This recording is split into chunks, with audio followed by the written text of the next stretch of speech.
Catoctin Mountain Park was established in 1936. This was during the Great Depression era, and Franklin Delano Roosevelt had a number of different projects that were geared towards lifting us from the Great Depression.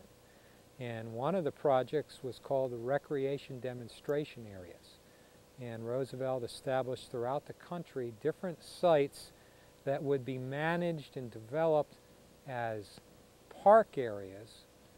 We would give these areas a chance to renew themselves, replenish the natural resources that were there, and to be used for outdoor recreation.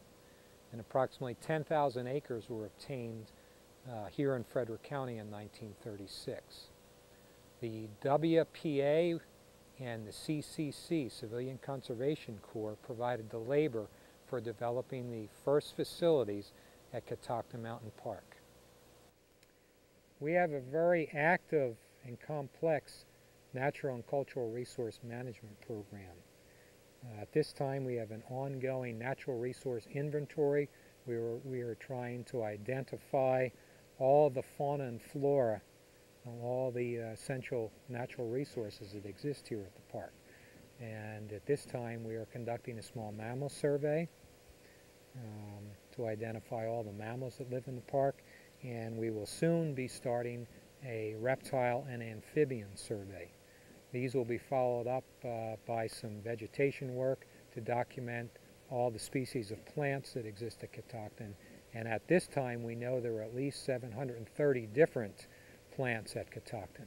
But we want to get a thorough inventory of all the natural resource that exist at the park.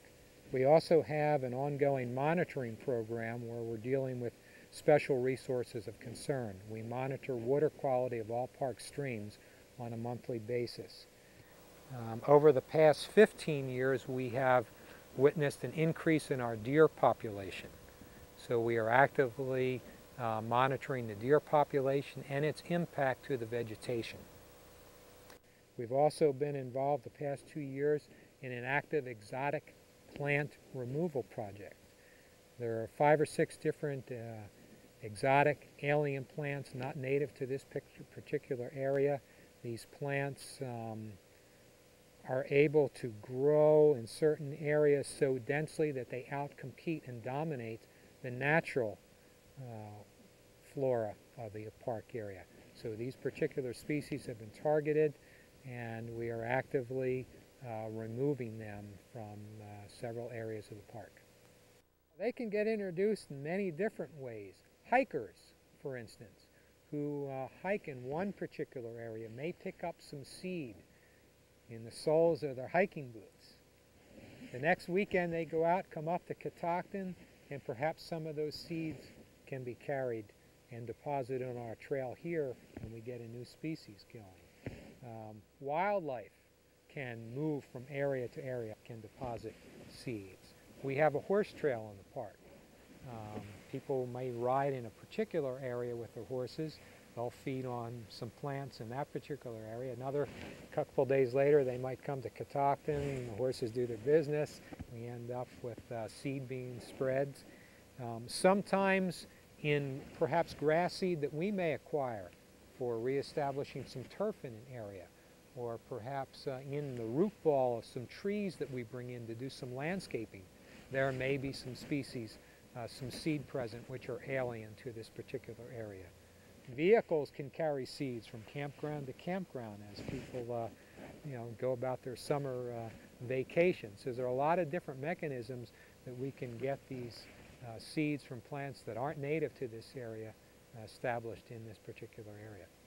Back in the 1980s, Keith Langdon, who was the resource manager, discovered there was a problem affecting our dogwoods, and eventually that problem was identified as a fungus which ended up killing 85 to 90% of flowering dogwood trees.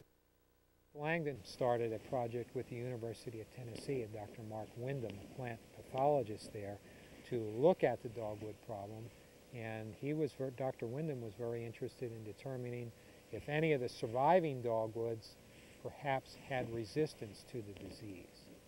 The way that we got to this point was that Keith Langdon is an employee in Great Smoky Mountain National Park, but his family is in Maryland.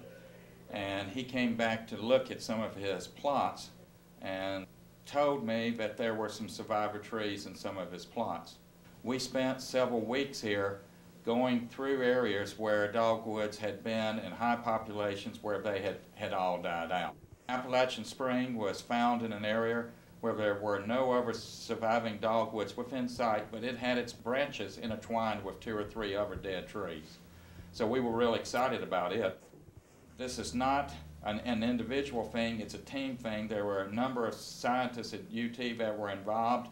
Once we had identified that the tree had resistance, well then we put it in a double-blind test with the U.S. Forest Service at their resistance screening facility in Asheville, and confirmed that the tree was indeed resistant. We're just excited. I remember a few years ago, Jim called and told me that the mother tree that our Appalachian Spring came from had been destroyed in an ice storm. And so that was also one reason why we wanted to return the genotype back, since the tree that it came from is no longer here. We have been very grateful for the help. The park here has been nothing but cooperative. They've helped us every way that they possibly could, and if they hadn't, Appalachian Spring wouldn't be here today.